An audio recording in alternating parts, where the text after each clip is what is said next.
습니다. 우리가 또 이렇게 주일마다 부활을 경험하는 감사합니다.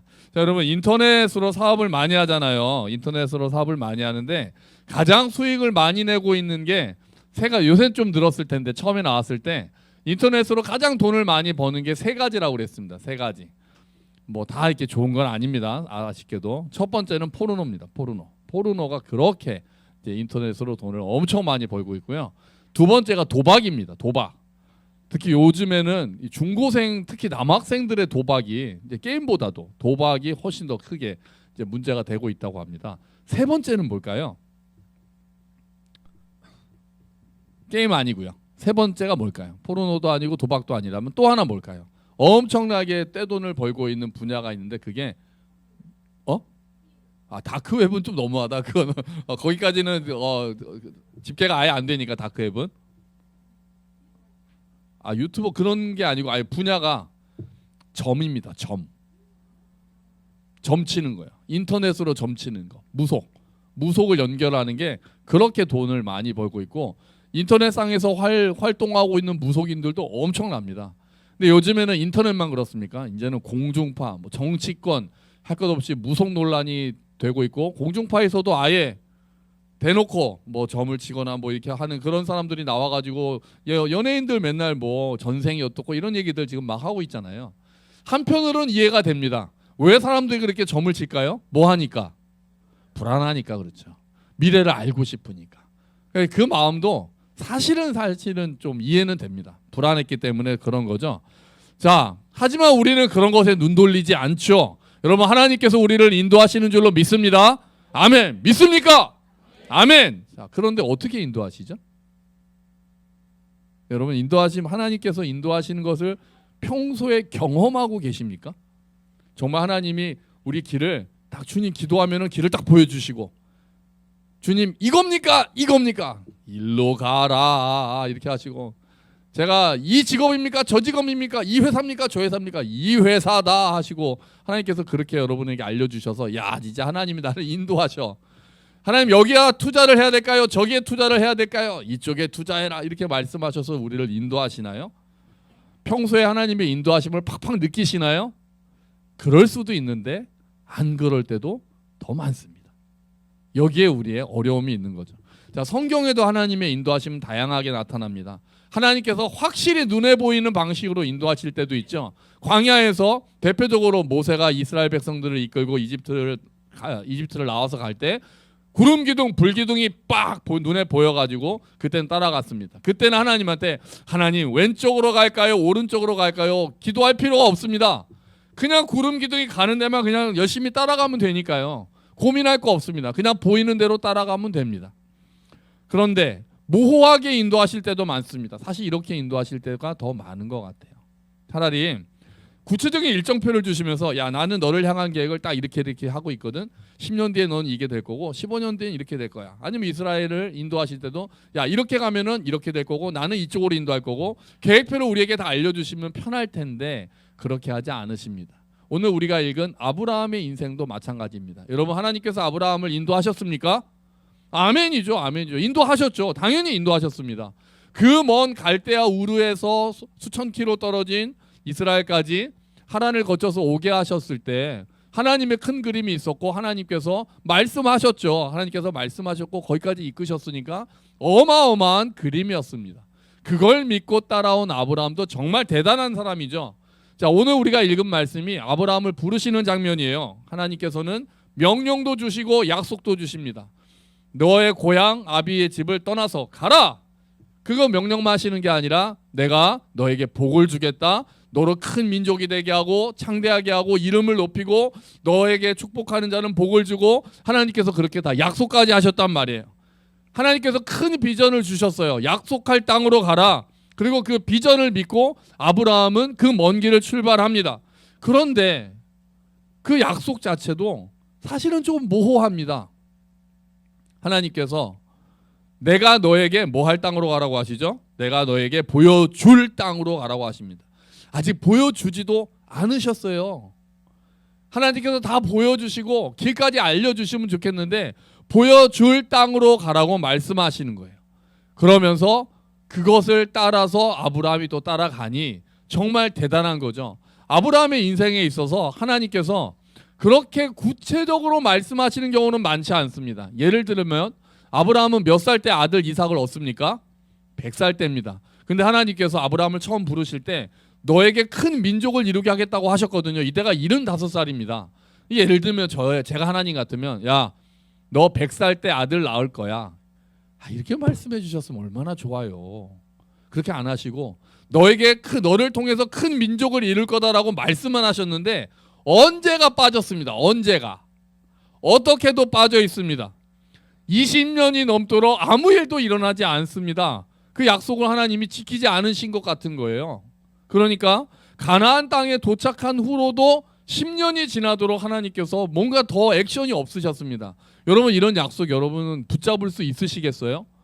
하나님이 우리에게 야 교회를 큰 성전을 주겠다 막 이렇게 말씀하셨다 봐요. 근데 5년이 지나고 10년이 지났는데도 아무런 액션이 없으면 진짜 그때 우리가 들은 게 맞나? 그 약속이 맞나? 다른 방식으로 이루어지나? 이렇게 고민하지 않겠습니까? 10년이 지나면은요. 아닌가? 우리 다음 세대였나? 우리 이런 생각을 하게 되겠죠. 사실 아브라함은 얼마나 자식을 바라고 있었겠어요. 그 당시 지금도 아니고 그 시대에는 자녀가 없는 것은 거의 저주에 가까운 일이었는데 얼마나 자녀를 구하고 있었겠어요. 그런데 하나님께서 너를 통해 큰 민족을 주겠다고 하셨으니까 약속을 주셨으니까 그거를 믿고 갔는데 10년이 지나도록 아무런 소식이 없는 거예요. 그리고 자신과 아내는 점점 더 늙어갑니다. 출산의 때가 있을 텐데 그것도 다 지나가고 있어요. 얼마나 불안했을까요? 기다리다 지친 아브라함이 우리가 12장 읽었잖아요. 15장에 하나님이 다시 나타나시거든요. 아브라함아 나는 너의 큰 상급이다 이렇게 말씀하시니까 아브라함이 참고 참았던 말씀을 하나님께 딱 합니다. 하나님 그래서 저한테 뭐 주시려고요? 제게 아들이 없으니까 그러니까 이게 불만이 쌓여 있었던 거예요. 아들이 없으니까 제 상속자는 우리 집에서 제가 기른 엘리에셀 이 종이 될 것 같습니다. 이렇게 얘기한 게가 이렇게 말씀은 드렸지만 사실 속으로는 불만인 거예요. 아니 아들 주신다 그래놓고 아직까지도 안 주시면서 무슨 나는 너의 큰 상급이다 이렇게 말씀을 하십니까? 이런 말을 하고 싶었던 거예요.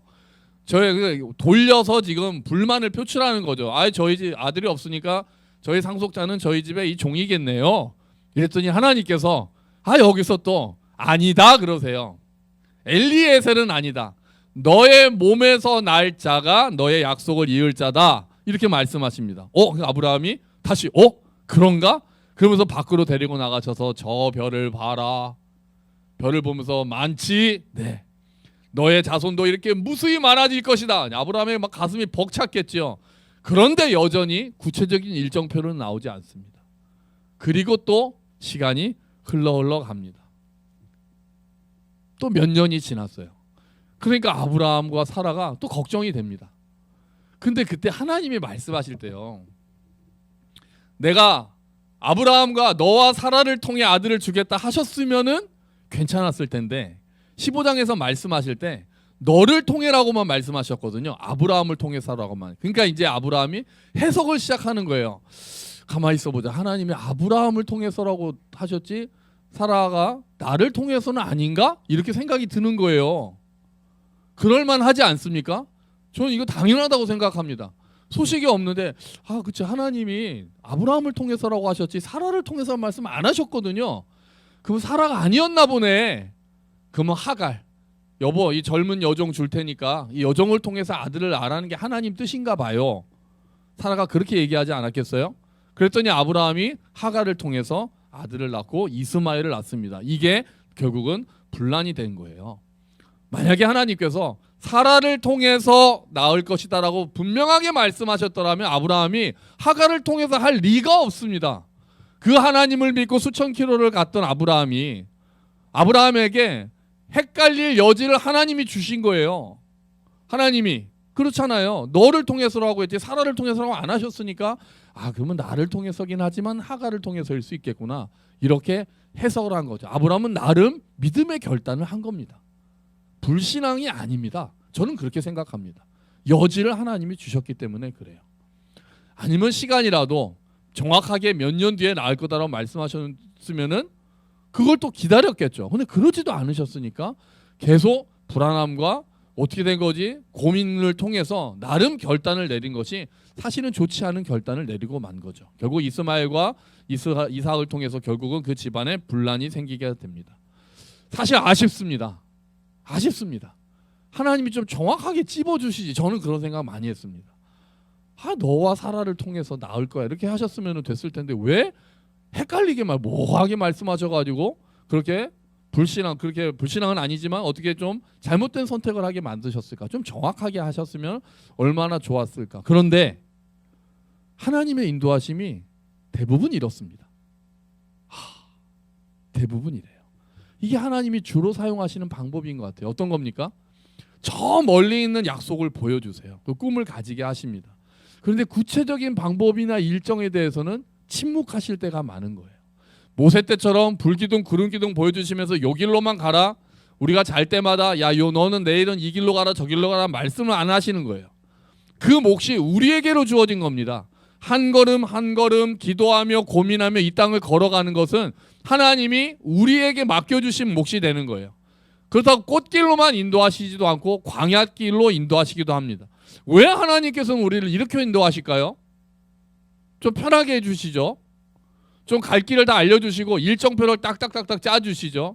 이 성향이 T인 분들 계시잖아요. 더 힘드실 것 같아요.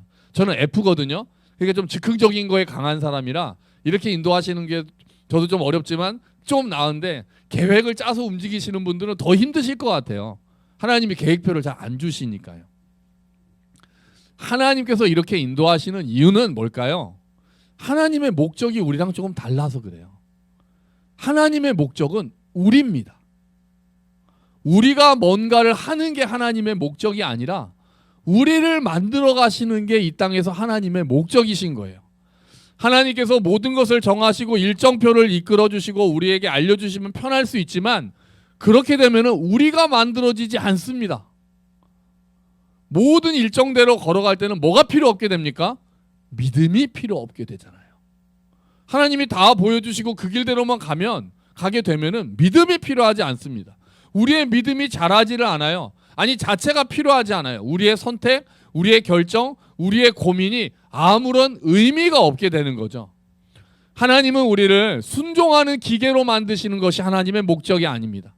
우리를 향한 하나님의 목적은 하나님께 인격적인 관계를 하나님과 맺고 믿음으로 순종하고 성장하는 자녀를 만드시는 게 우리를 향한 하나님의 목적인 거예요. 때로는 의심하고 때로는 넘어지고 때로는 잘못 선택할 겁니다. 그래서 고생도 할 겁니다.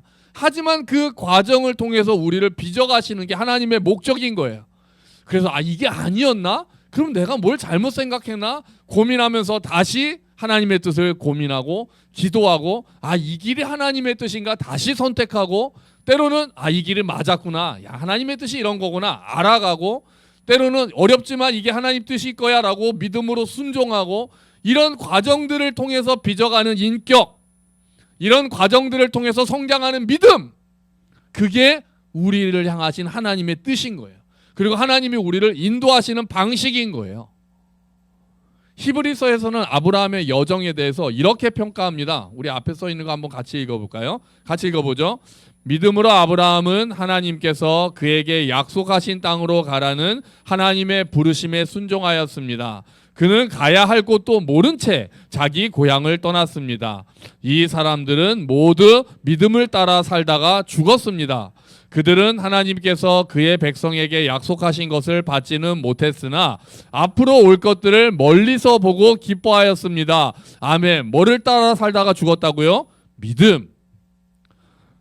약속한 것도 못 받았는데 믿음으로 살았다는 거예요. 자기가 가야 할 곳도 몰랐는데 믿음으로 갔다는 거예요. 하나님이 아브라함에게 원하시는 게 이건 거예요.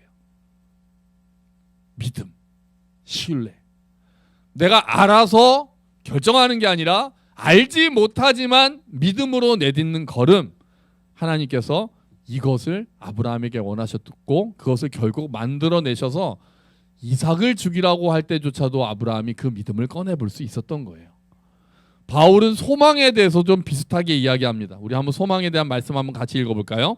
우리는 이러한 소망으로 구원을 받았습니다. 눈에 보이는 소망은 소망이 아닙니다. 보이는 곳을 소망하는 사람이 어디 있겠습니까? 따라서 우리가 아직 보지 못한 것을 소망한다면 우리는 그것을 인내함으로 기다려야 합니다. 아멘. 보지 못하는 것을 바라는 게 소망이라고 하면서 그 소망을 따라 우리가 산다면은 인내해라. 바울은 그렇게 이야기하고 있는 거예요. 보여주시는 길을 가는 것은 인내가 필요 없는 길인 거예요. 보여준 대로 걸어가는 길은 소망을 이루는 길이 아닌 거예요. 보이지 않기 때문에 소망이고 보이지 않기 때문에 인내하며 가는 길이 소망인 거예요. 하나님께서는 우리를 그 길로 부르신 거예요. 그래서 저는 하나님의 인도하심은 대부분은 돌아봐야 알 수 있는 경우가 많다고 생각합니다. 그리고 어떤 경우는 우리가 하나님 앞에 서는 그날까지 결국은 이해하지 못할 인도하심도 있다고 저는 생각을 합니다. 요셉이 형들에 의해서 이집트로 팔려가잖아요. 그리고 억울하게 감옥에 갑니다. 그러다가 결국은 나중에 총리가 돼서 그 가뭄을 구하게 되죠. 그러고 나서 형들을 만나게 됩니다. 그 형들이 자기가 팔았던 요셉이 총리가 된 걸 보고 덜덜덜덜 떱니다. 그랬더니 요셉이 이렇게 이야기합니다. 같이 읽어보죠. 하나님이 큰 구원으로 당신들의 생명을 보존하고 당신들의 후손을 세상에 두시려고 나를 당신들보다 먼저 보내셨나니 그런즉 나를 이리로 보낸 이는 당신들이 아니요 하나님이시라. 아멘. 자, 요셉은 이렇게 얘기합니다. 형들이 나를 팔았지만 나를 이곳으로 보낸 것은 형들이 아니에요. 하나님이세요. 우리를 구원하시려고 하나님이 나를 여기에 보내셨어요 라고 이야기합니다. 여러분, 요셉이 이걸 언제 알았을까요? 처음에 딱 감옥에 갇혔는데, 처음에 딱 팔려갔는데, 하나님이 이스라엘을 구원하시려고 나를 이집트로 팔게 하시는구나. 억울하게 감옥에 갔는데 하나님이 결국은 나를 총리로 세우시려고 이런 억울한 누명을 쓰고 감옥에 갇히게 하시는구나 라고 생각했을까요? 그래서 감사했을까요? 아니요. 그러지 않죠. 그러지 않습니다. 요셉은 아마 원망했을 겁니다. 불평했을 거고 이해할 수 없어서 억울하게 감옥에 가고 형들에게 팔려서 이집트로 간다는 게 이게 보통 일입니까? 요셉은 너무 마음이 어려웠을 거예요. 이 힌트가 시편 말씀에 있습니다. 힌트가 한 말씀이 있어요. 요셉이 어떻게 생각했는지에 대해서 시편 말씀 한번 보세요. 이거 보시면 이게 요셉에 대한 이야기거든요. 한번 같이 읽어보죠. 그의 발은 착고를 차고 그의 몸은 쇠사슬에 매였으니 아멘. 이게 요셉에 대한 이야기가 앞에 그는 이집트에 팔려서 이런 얘기한 다음에 그의 발은 착고 이게 쇠사슬 차는 거잖아요. 발목에.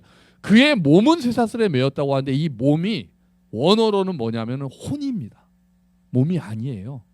번역을 우리나라 성경이 몸이라고 해서 그렇지 히브리어 원어는 그의 혼이 쇠사슬에 매였다 이렇게 표현하거든요. 영혼이 쇠사슬에 매였다는 거예요. 시적인 표현이지만 그러니까 마음이 낙심이 되고 그의 영혼이 눌렸다는 얘기라고 저는 생각을 합니다. 그러니까 그때도 요셉이 하나님이 나를 이렇게 해서 결국은 사용하실 거라고 생각했던 것 같지가 않아요. 너무 힘들고 너무 원망스럽고 그렇게 그의 영혼이 쇠사슬에 갇혀 있었던 거예요. 그런데 그 뒤로 일어난 일들을 보니 그곳에서도 요셉이 변하지 않았던 것은 하나님을 붙잡는 것은 변하지 않았어요. 그래서 하나님이 함께 하신다는 것을 변하지 않았기 때문에 형통한다고 표현하거든요. 그랬더니 하나님께서 요셉을 계속해서 사용하셔서 결국은 총리에 앉히시고 예상치 못하게 그 일을 하게 하신 것을 돌아본 다음에 요셉이 자기 인생을 해석을 하는 거예요. 그때 형들이 나를 팔았던 것도 하나님이 보내신 거였구나. 요셉이 자기의 인생을 해석했던 것은 돌아본 다음에 가능했던 일입니다. 그 모든 것이 하나님의 섭리였다라고 고백하게 되는 거죠. 여러분, 우리도 마찬가지입니다. 하나님의 인도하심을 현재 인도하심을 느끼면서 하루 할 때마다 오늘도 이렇게 인도하셨네라고 생각할 수 있으면 큰 복입니다. 그런데 그러지 못할 때도 많아요. 특히 내가 고민되는 길이 있잖아요. 우리 또 청년들도 진로에 대해서 고민하고 하는데 하나님이 나를 어느 대학으로 가게 어느 직장으로 가게 길을 아예 알려주시고 앞으로 뭐가 되게 알려주시면 좋겠는데 그러지 않는다고 해서 불안함이 있는 게 당연하고 맞아요.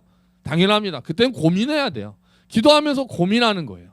그리고 저도 제 인생을 돌아보면서 이제 와서 제가 생각을 하니 이제 제가 목사가 되고 이러 보니 그때 제가 사법고시가 안 되고 대한항공에서 또 그만두고 이런 모든 일들이 결국은 하나님께서 나를 이렇게 부르신 것을 이루어 가시는구나라고 저도 돌아보면서 그렇게 해석을 하는 거지.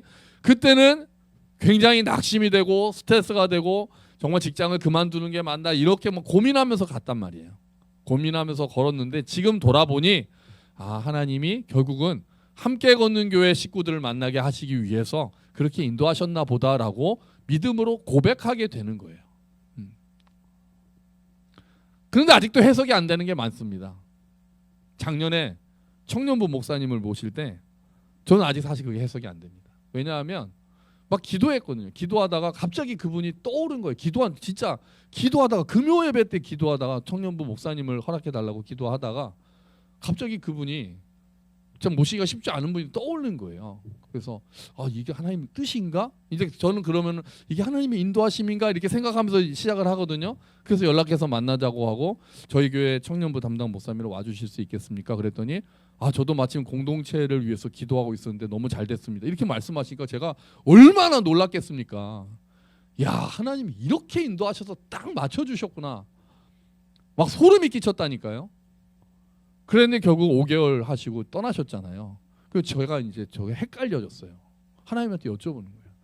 하나님, 저는 분명히 제가 기도하다가 응답받았다고 생각했고 그분도 기도하다가 응답받았다고 생각했고 그래서 만나게 돼서 우리 청년들 같이 계셔서 너무 감사하고 야, 이게 진짜 하나님의 계획이 딱딱 맞아 떨어지는구나라고 생각했는데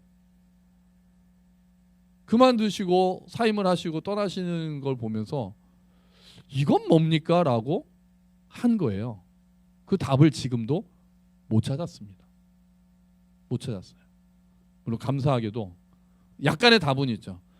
더 우리 청년들과 잘 어울리고 하시는 우리 문요셉 목사님께서 청년부를 맡아서 너무 감사하게 잘하고 이게 하나님 뜻이었나? 이렇게 생각 그런 건 있죠. 그러더라고요. 청년들도 그 얘기 하더라고요. 문 목사님이 저희한테는 제일 어울리시는 것 같아요. 그래서 이게 하나님 뜻이었는데 그럼 내가 착각을 했었나? 그러면 제가 잘못 알아들은 거잖아요. 하나님의 뜻을 잘못 해석한 거니까. 이럴 때가 많다니까요, 여러분. 여러분 딱딱 맞아떨어지는 하나님의 인도하심을 경험해서 이게 결국 하나님의 인도하심이었어라고 그때그때 하면은 소름 끼치는 경험이 있어요.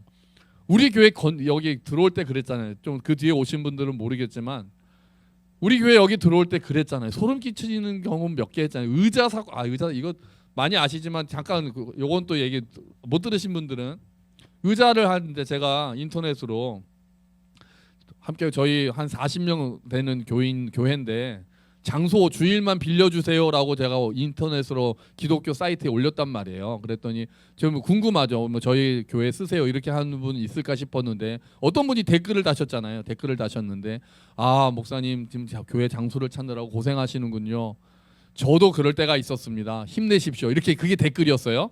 그래서 저는 이게 뭐지? 그래서 저는 그러니까 저희 교회 와서 예배 드리세요 이럴 줄 알았더니 그건 아니고 힘내십시오. 기도하겠습니다. 이렇게만 쓰셔가지고 감사합니다 하면서 속으로는 좀 서운했죠. 이건 그분은 굉장히 선한 마음으로 하셨으니까 그렇구나. 그러면서 저는 한편으로는 저는 막 댓글이 달렸길래 하나님 드디어 장소를 근데 아니었던 거죠. 그랬는데 교회 여기를 또 구하게 되고 이제 의자를 사야 되는 상황인데 지금 앉아 계신 의자죠. 한 100개가 필요했었는데 의자를 사야 되는데 저희 화기경 집사님과 친한 분하고 어떻게 얘기를 하다가 우리 교회 의자가 필요하다 했더니 그 집사님께서 우리 교회 전에 쓰다가 의자 바꿔가지고 안 쓰는 의자가 한 5, 60개 있는 것 같은데 목사님한테 말씀드려볼까 이렇게 된 거죠. 그래서 그럼 너무 감사하지. 그 창고에 있다는 거예요. 그래서 그분이 가셔가지고 그 담임 목사님한테 제 친구 교회가 이번에 개척해서 장소가 이제 개척을 했는데 지금 의자가 없단다. 우리 교회 의자 주면 어떨까? 그랬더니 그 목사님 뭐라고 그러셨겠어요? 그 교회 내가 아는 교회네? 그때 댓글 다셨던 분인 거예요. 제가 쓴 글에 댓글 다셨던 분인 거예요. 그분 소름 끼치지 않아요? 그분이 그러면서 가져가 이렇게 돼가지고 그때 정일 형제 그 트럭 빌려가지고 우리 형제들 가서 그 의자 싹 가져왔는데 한 60개 됐는데 40개는 어떡할까 그런데 그 다음날 전화가 뛰고 와서 제 친구가 형님 의자 혹시 안 필요하세요? 이건 뭐지? 아니 저 지구촌 교회에서 의자 나눠준다는데 같이 가시죠. 할렐루야. 가가지고 40개 들고 와서 저희가 100개 채운 거잖아요. 소름 끼치지 않으세요? 저는 우와 진짜 하나님 일하시는 게 이렇구나. 인도하심이 와. 그럴 때도 있지만 안 그럴 때도 많은 거예요. 작년 목사님 그때처럼 그때도 소름 끼쳤는데 이거 그게 아니었네 이렇게 되면 돌아보면은 그건 아니었구나. 그럼 뭘까 또 고민하게 되고. 그런데 이 믿음은 있어요.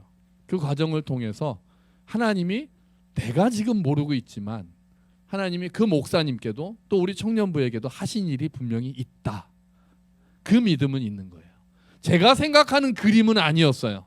하나님이 이렇게 딱딱 맞춰주셔가지고 결국 청년부가 어떻게 되고 막 이렇게 되고 저는 뭐 한번 평생 가야죠 막 이렇게 생각했는데 제가 생각한 그림은 아니었지만 하나님께서 하시는 일들은 있다는 믿음은 있는 거예요. 여러분, 그리고 저는 미래가 결정되어 있다고 생각하지 않습니다. 우리의 미래는 오늘 나의 선택과 하나님의 인도하심이 어우러져서 아주 복잡 미묘하게 묘하게 신비스럽게 빚어가는 것이 우리의 미래입니다. 하나님께서 미리 미래를 다 결정하신 다음에 그를 보여주시고 따라오라는 것이 아니라 그 선택하는 과정을 통해서 그 미래들이 새롭게 빚어져 간다고 저는 생각을 해요. 그래서 오늘 나의 선택이 중요한 거예요. 지난주에 설교대로 표현한다면 오늘 내가 어떤 씨를 뿌리고 어떻게 씨를 뿌리는가가 너무나도 중요해지는 거예요. 그것들을 사용하셔서 하나님의 주권까지 어우러져서 우리가 다 가늠할 수 없는 차원에서 하나님께서 우리의 미래를 빚어가시는 거죠. 그래서 오늘 나의 고민과 선택이 너무나도 중요한 거고 오늘 내가 어떻게 기도하고 어떻게 순종하는가 하는 것이 너무나도 중요해지는 거예요. 솔직히 하나님께서 다 알려주셨으면 좋겠다라고 생각할 때가 있습니다. 저도 있습니다. 궁금할 때도 많고 특히 지금 불안해하는 또 많은 분들 계시잖아요. 이 길인가 저 길인가 여러 가지 면에서 가정을 통해서나 또 진로를 위해서나 고민하고 계시는 분들은 그런 경우가 많겠죠. 꿈에 나타나셔서 이 길로 가라 하시면은 너무나도 편할 것 같은데 마음 편하게 갈 수 있을 텐데 하나님께서는 그렇게 하지 않으십니다. 잘 모르니까 우리가 시행착오를 겪잖아요. 그리고 이게 진짜 하나님 뜻일까 하는 불안한 마음 또 걱정하는 마음이 있잖아요. 하지만 하나님께서 그 과정을 통해서 우리를 빚어가시는 것을 기뻐하십니다. 우리를 성숙하게 하시고 하나님께서 원하시는 믿음의 사람으로 우리를 만들어내시는 거예요. 여러분, 그러므로 믿음의 길이란 것은 확실한 것, 결정된 미래를 향해 그런 게 아니라 불확실한 상황에서 걸음을 내딛는 것이 믿음의 걸음입니다. 하지만 확실한 건 있죠. 그건 뭡니까? 하나님께서 항상 우리와 함께 하신다는 것. 그 믿음으로 걷는 거예요. 그리고 하나님께서 모든 것을 합력해서 선을 이루어 가신다는 것을 믿는 거예요. 그리고 우리의 최종 승리는 보장되어 있다는 것을 믿는 거예요. 그래서 멀리 있는 비전을 우리에게 주셨으니 우리가 결국 하나님 나라의 잔치에 들어간다는 비전을 주셨으니 그 비전을 가지고 오늘 내가 해야 되는 일들은 구체적인 일들은 고민하며 기도하며 하나하나 결정하며 걸어가는 것이 믿음의 길인 거예요. 여러분, 약속들은 붙잡지만 그 확실한 약속들을 붙잡고 오늘 내가 불안하지만 믿음의 길을 걸어가 주시기를 부탁합니다. 하나님께서 확실하게 인도해 주셨으면 좋겠다는 마음은 있지만 이 모든 과정을 통해서 나를 빚어가시는 하나님의 계획하심을 생각하고 불안하더라도 믿음의 걸음을 오늘 하루 내딛는 저와 여러분이 되시기를 주의 이름으로 축원합니다. 아멘. 우리 같이 기도하죠. 주님, 우리를 인도하시는 하나님을 믿습니다. 선하게 인도하실 줄로 믿습니다. 주님, 우리를 붙잡아 주시고 하나님께서 하시는 일들을 볼 수 있는 눈을 허락하여 주시옵소서. 우리 같이 기도하겠습니다.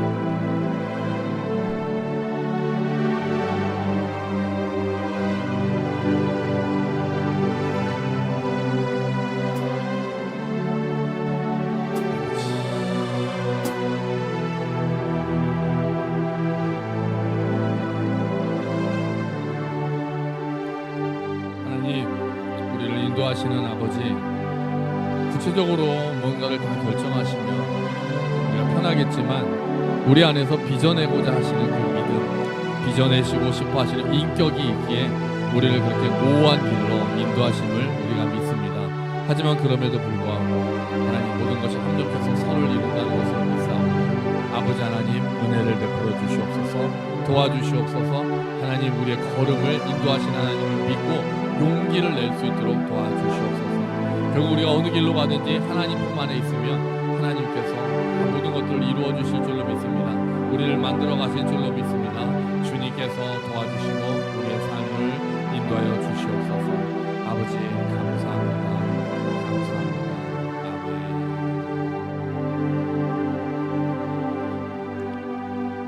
하나님 아버지 감사합니다. 주님, 우리의 삶을 인도하시는 주님 은혜를 감사합니다. 그리고 믿습니다. 하나님께서 불확실해 보이는 과정들을 통해서도 우리 안에서 결국은 믿음을 이끌어내시고 빚어가시고 우리의 인격을 다스려 가시는 분이심을 믿습니다. 우리를 다듬어 가시는 주님의 손길을 믿으며 어렵지만 순종하게 하시고 결단하게 하시고 용기를 내고 고민하며 분별하며 이 걸어야 되는 이 땅의 하루하루의 길을 걸어갈 수 있는 믿음과 용기를 주여 허락하여 주시옵소서. 소망을 가지고 인내하며 걸어갈 수 있도록 도와주시고 결국은 하나님께서 모든 것을 합력해서 선을 이루시는 하나님이시며 우리와 항상 함께 하시는 하나님이심을 잊지 않도록 주님 도와주시옵소서.